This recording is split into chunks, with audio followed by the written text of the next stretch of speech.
When she told me I had talent, that I was different, that if I just worked hard enough, she'd make sure I got the job, I believed her. I worked for free for months, and what I found out in the end made my stomach turn. My name is Diane, and when I graduated from college with a degree in communications, I felt like the world was finally opening up. I had student loans breathing down my neck, a thin resume, and a fire inside me that said if you want this dream, you better be ready to bleed for it. So when Bright Spark Media offered me an unpaid internship with a high chance of full-time employment, I didn't even blink. I said yes. Bright Spark wasn't just any company. It was one of the most talked about boutique media agencies in Los Angeles, known for edgy digital campaigns, fast growth, and a charismatic founder named Eleanor Vance.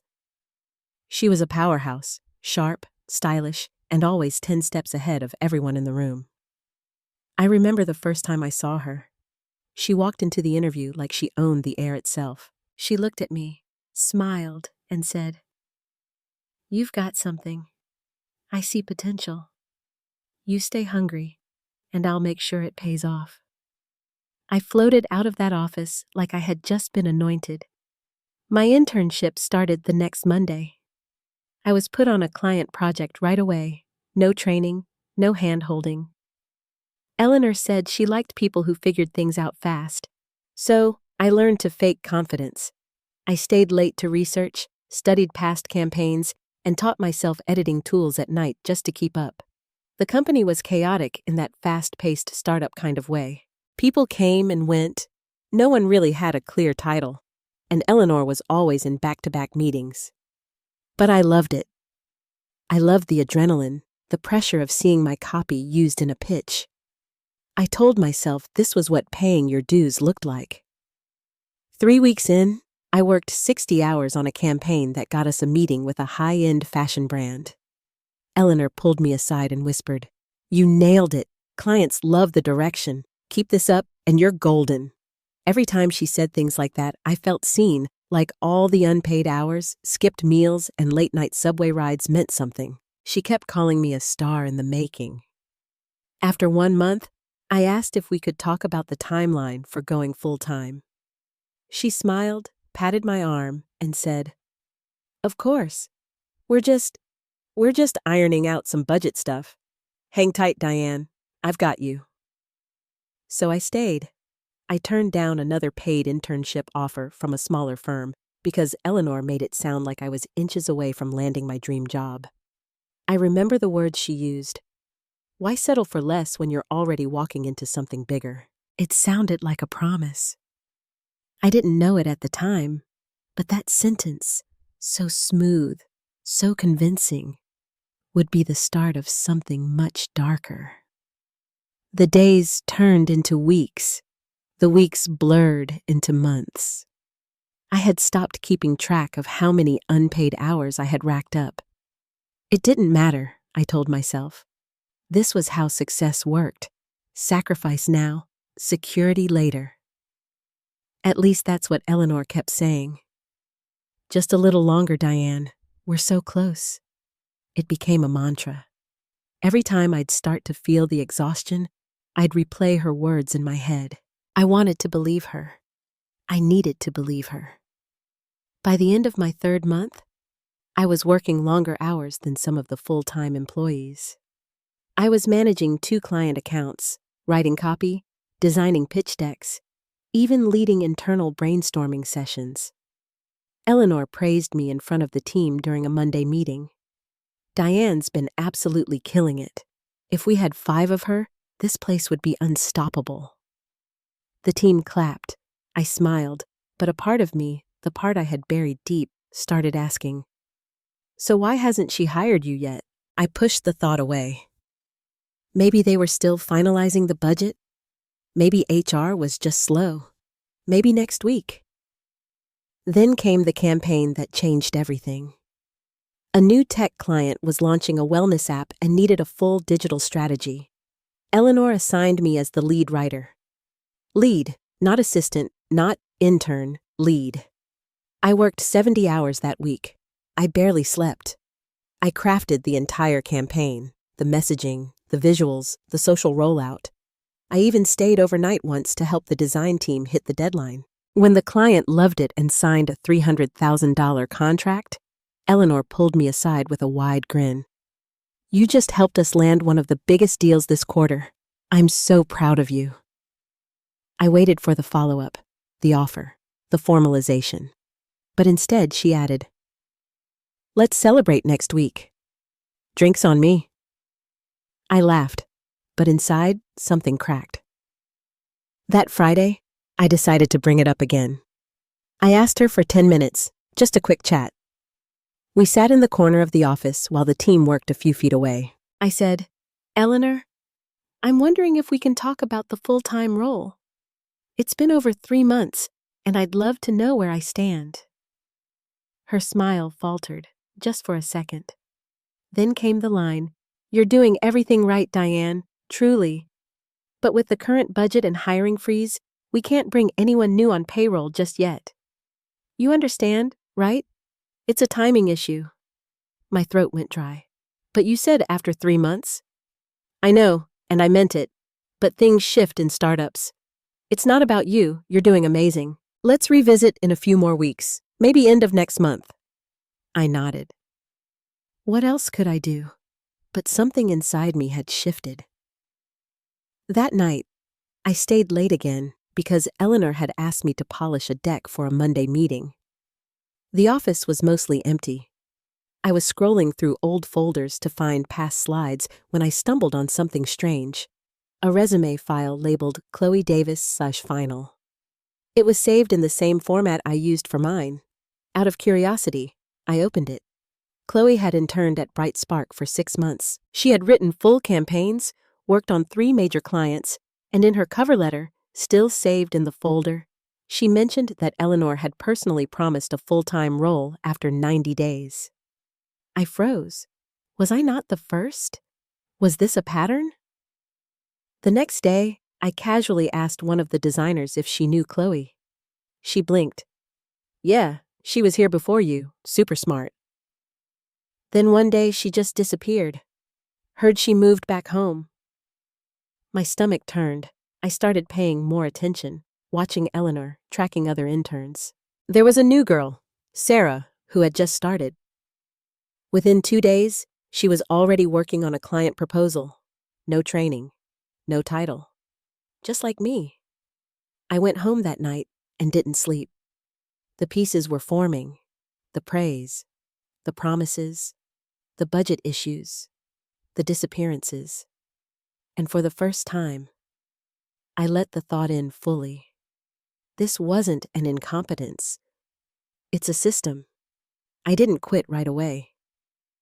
Part of me still clung to hope that maybe I was overreacting, reading too much into things. Maybe Chloe was an isolated case. Maybe Eleanor had meant her promises, just hadn't been able to follow through. Maybe things would be different for me, but deep down, I knew better.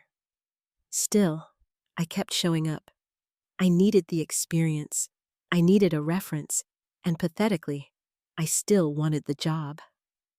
That was the hardest part to admit. Even with all the red flags, I still wanted Eleanor's approval. I still wanted to win.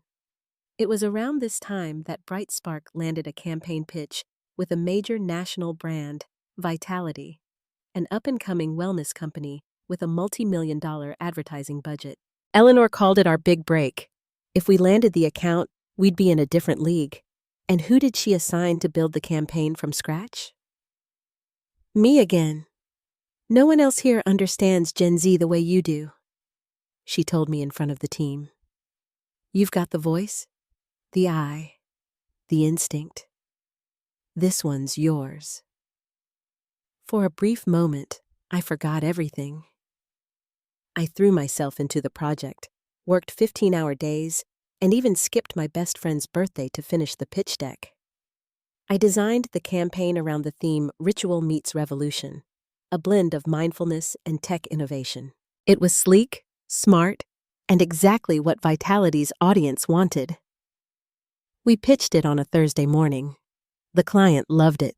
Eleanor was radiant. That was flawless, she whispered to me as we left the conference room. You've just made yourself indispensable. The next Monday, Vitality signed a $500,000 deal. I waited and waited. Nothing came. No contract, no meeting, no follow-up. On Wednesday, I asked Eleanor again about the full-time offer. This time, she didn't even try to sound sympathetic. Honestly, Diane, I don't know why you're so focused on labels. You're getting experience people would kill for. You're leading million-dollar campaigns. You're being mentored by me. Isn't that enough? I stared at her, stunned. She continued, Do you know how many interns never get to even touch a client file? And here you are running the show. You should be grateful. Grateful. That word hit me like a slap. I had been giving this company everything, my time, my talent, my loyalty, and now she was telling me I should be grateful she hadn't paid me a dime. I forced a smile and walked out of her office. That night, I didn't go home. I sat in the office alone and read every email, every Slack message, every just a little longer Eleanor had ever sent me. I opened LinkedIn and searched for former BrightSpark interns. It didn't take long. In less than an hour, I found 7, just in the past 2 years, who had worked as interns for months, some unpaid, some underpaid, and all with glowing feedback right until the day they were told the company wasn't ready to hire, but would keep them in mind for future opportunities. One of them, Noah, had even moved from Chicago to Los Angeles just for the internship. He had worked on 3 major campaigns, then was let go with a 2-line email. Thanks for everything. We're heading in a different direction. I messaged Noah. He replied within minutes. You're still there? OMG, get out! She's been doing this for years. We tried to call her out online, but she threatened legal action. Told us everything we'd done was part of a voluntary learning experience. I still have all the screenshots. Want them? I did. What Noah sent me made my stomach churn. Slack messages from Eleanor with lines like, push them harder. They're interns, not employees. If they can't keep up, we don't owe them anything. One intern had done full data analytics for a $2 million campaign. His work was credited to a full-time manager and used in a case study that got BrightSpark into a tech conference. Another had built an entire influencer campaign by herself. When she asked for a job, Eleanor ghosted her. This wasn't an incompetence. This was a system, a machine. I started compiling evidence, screenshots, emails, testimonials. I created a spreadsheet with dates, campaign names, and unpaid labor hours. I even mapped out how many dollars Eleanor had likely saved by rotating free interns through her company like disposable batteries. The number made me sick, but the worst was yet to come. That Friday, Eleanor introduced Sarah, the new intern, to Vitality's creative director during a video call. She's our rising star, Eleanor said, smiling. She's been helping lead our Gen Z research, brilliant mind. I watched in silence as Sarah nodded politely, clearly confused. She had just joined 2 weeks ago. She hadn't written a single line of that campaign. I had. When the call ended, I confronted Eleanor. You told them Sarah created the Vitality pitch? She looked me straight in the eye and said, You're not staff, Diane. You're not supposed to be representing the company in external meetings. You know how this works. No, I didn't. Not anymore. Something inside me broke clean in two. For months, I had played by the rules, her rules. I had waited, hoped, begged, and for what? So she could use me, lie to me, and erase me the second someone newer walked in?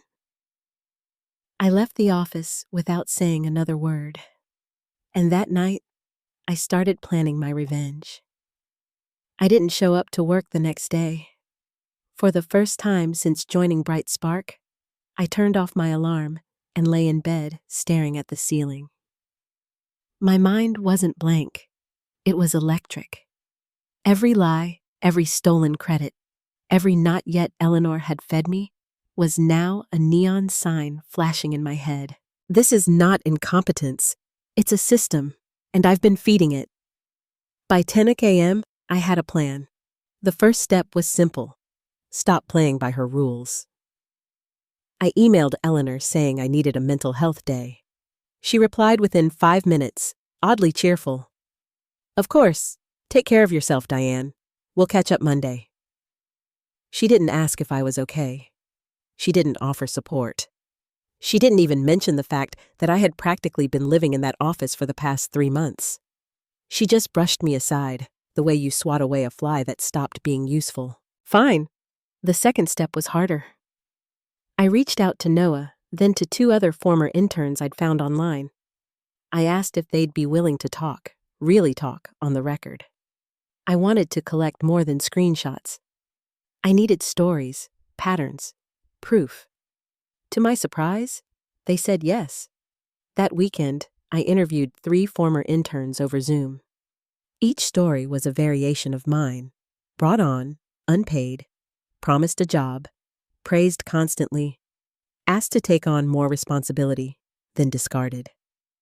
Noah even shared a Google Doc where he tried to calculate how many hours he had worked for free. The total came to 588 hours and not a cent. By Sunday night, I had everything I needed to build a timeline. Interns were brought on every 3 to 4 months. Eleanor rarely hired full-time staff unless she was forced to. Client work was being handled by unpaid labor, sometimes even used in investor decks. Several interns had been publicly praised on social media by Eleanor only to be let go quietly weeks later. This wasn't just shady, it was exploitative. Still, I knew I couldn't confront Eleanor directly. Not yet. She was too good at flipping narratives. If I marched into her office and accused her, she'd twist it, gaslight me, maybe even blacklist me in the industry. No, I needed a way to expose her that she couldn't control. So I decided to build a mirror. I bought a new domain, https www.google.com/search QUsinsideBrightspark.com. I designed it like a professional whistleblower site, minimalist, clean, anonymous. The homepage read, "They told us we were the future. They used us to build theirs. These are our stories." I uploaded each testimony under initials only. I used stock photos and voice filters for the audio clips. I cross-checked every detail to make sure it was legally airtight. No accusations without evidence, no emotion without receipts. And then I waited. I didn't share the site yet. I wanted it to be timed perfectly. On Monday, I returned to work like nothing had happened. Eleanor greeted me with a fake smile and a latte I didn't ask for. "You look refreshed," she said. "Ready to dive back in?" I smiled right back. "Absolutely. Let's make some magic." But behind that smile, something else had taken root. No more hoping, no more begging, no more waiting for recognition that would never come. I wasn't working for Bright Spark anymore. I was working against it. I spent the week pretending nothing had changed. I laughed at Eleanor's fake jokes, nodded through meetings, even helped Sarah draft a social media rollout for the Vitality campaign, my campaign. Every moment felt like a lie, but I played the part perfectly. I wasn't there to work anymore. I was there to gather intel, to stay close, to wait for the perfect moment to strike. That moment came on Friday. Bright Spark was hosting a high-profile presentation that morning, a quarterly pitch event where Eleanor would showcase the company's biggest successes to a room full of potential investors, clients, and partners. I knew the format.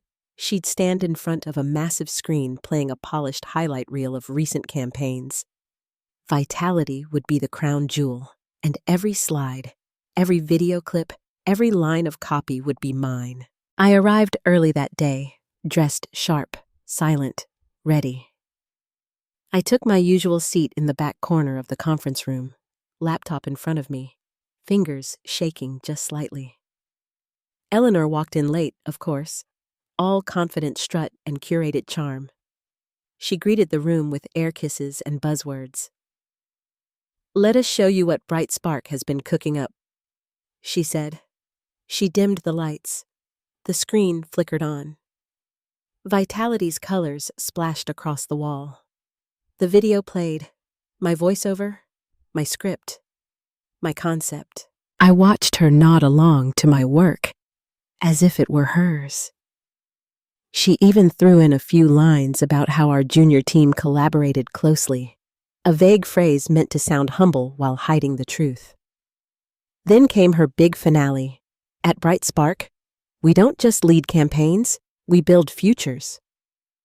Right then, she clicked to the final slide, a sleek company value statement. Everyone clapped. The room was glowing, and that's when I hit send. From my laptop, I launched a scheduled email to every person in the room, investors, clients, even the catering company. The subject line was simple: what you didn't see today. Inside was a link to https://www.google.com/search. QA Inside Bright Spark. With a brief message: before you decide who to trust with your brand, you should know how Bright Spark actually treats the people who build it. The effect was immediate. I watched phones light up around the table. One investor lowered his screen slowly, then looked at Eleanor, eyebrows raised. A client's face drained of color. The Vitality rep, Rachel, who'd been warm and chatty just minutes ago, stood up. "Is this true?" she asked, her voice sharp. Eleanor blinked. What are you talking about?" Rachel held up her phone. "This site says your company has used unpaid interns to create campaigns without compensation or credit. Is that what we just saw?" Murmurs spread like wildfire. Eleanor stammered. This is some kind of slander, probably from a disgruntled ex-intern." But Rachel cut her off. "I recognize the copy in this campaign. It's word for word what Diane pitched to us. You said she was supporting, not leading." The room turned to me. I stood up slowly, calm, steady. I wrote every word. I created the concept. I led the team. And I was never paid. Not 1 cent. Silence. Then someone at the far end, an HR rep from a partner firm, spoke. "This isn't the first time I've heard something like this about Bright Spark." Another investor stood up. "I'm out. We don't fund exploitation." And just like that, the room began to unravel. People packed up quietly, some visibly furious, others shaking their heads in disbelief. Eleanor tried to save face, calling out after them, throwing around words like sabotage, jealousy, misunderstanding. No one listened. By the end of the day, 3 clients had withdrawn their contracts. 2 partners publicly posted statements distancing themselves from the company. The https www.google.com/search QA Inside Bright Spark. Site was trending locally on Twitter. Eleanor locked herself in her office, and I walked out of that building for the last time, with my head high, my work reclaimed, and the power back in my hands. The fallout came fast and hard. Within 48 hours, Bright Spark's glossy facade collapsed. The Vitality campaign was pulled from every platform. They issued a public statement denouncing the exploitative labor practices used in its creation and promised to reevaluate all agency partnerships. Other clients followed suit. 3 major contracts were terminated. Investors backed out. One partner even demanded a full refund. And then came the media. A mid-tier business blog picked up the Inside Bright Spark story. From there, it snowballed. The Los Angeles Chronicle published an exposé titled "The Intern Factory: How One Woman Profited from Unpaid Labor in the Name of Mentorship." The article included quotes from Noah, Chloe, and me. Our words were finally heard. Eleanor tried to fight back.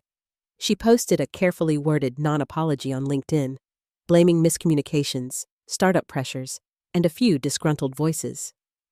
But it backfired. Hundreds of comments poured in, former interns, ex-employees, even clients confirming everything. The post was ratioed into oblivion. By the end of the week, Eleanor was asked to step down as CEO. The board issued a statement citing ethical concerns and reputational damage. Her LinkedIn profile quietly changed to former founder. And Brightspark? It limped on for a while, restructured under new leadership, but it was never the same. The name became a cautionary tale, a case study in every business ethics class about how not to treat your team. As for me, I didn't gloat. I didn't need to. The truth had done the work for me. And for the first time since I walked into that office, I felt free. I received dozens of messages, some from former Brightspark interns thanking me, others from recruiters offering interviews. One message stood out. A senior creative director at Catalyst Collective, a prestigious agency I'd once dreamed about, invited me for coffee. Not an internship, a full-time salaried role with benefits, a title, and real respect. I said yes, not because I needed to prove anything, but because now I knew my worth, and no one was ever going to take it from me again. A powerful, inspiring message. Months passed. Life moved on. I settled into my new role at Catalyst Collective, this time as a creative strategist with my own team. A salary that paid the bills and the student loans, and a manager who actually respected boundaries. It felt unreal at first, like I was waiting for the other shoe to drop. But slowly, I began to believe it. This was real. This was earned. One morning, I got a calendar invite for a Women in Marketing networking panel hosted in the city. I was asked to speak on navigating early career challenges with integrity. I almost declined, but something told me to go. The event was held at a modern co-working space downtown, filled with fresh faces, young women with notebooks, open minds, and hope in their eyes. I spoke honestly. I didn't sugarcoat anything. I told them what it meant to be overworked, undervalued, and manipulated under the illusion of mentorship. I told them about Eleanor, not by name, but enough that the lesson was clear. When the panel ended, people came up to thank me. Some even cried. It was emotional, cathartic. And then, as I was gathering my things, someone tapped me on the shoulder. I turned and froze. Eleanor, hair shorter, suit wrinkled, eyes tired. She was holding a brochure for a freelance consulting group. No longer running the room, no longer the queen. She didn't say anything at first, just looked at me and forced a tight smile. Guess you found your voice after all. I met her gaze, steady, calm. I didn't just find it, I used it. She looked like she wanted to say more but thought better of it. She turned and walked away, disappearing into the crowd. That moment wasn't victory, it was closure. Because the real win wasn't watching her fall. It was realizing I didn't need her approval anymore. I'd spent so long chasing validation from someone who never intended to give it. But in the end, I gave it to myself. And to every woman who saw a piece of their story in mine. And now I ask you, if you're reading this, who's really benefiting from your silence? And what might happen if you finally speak?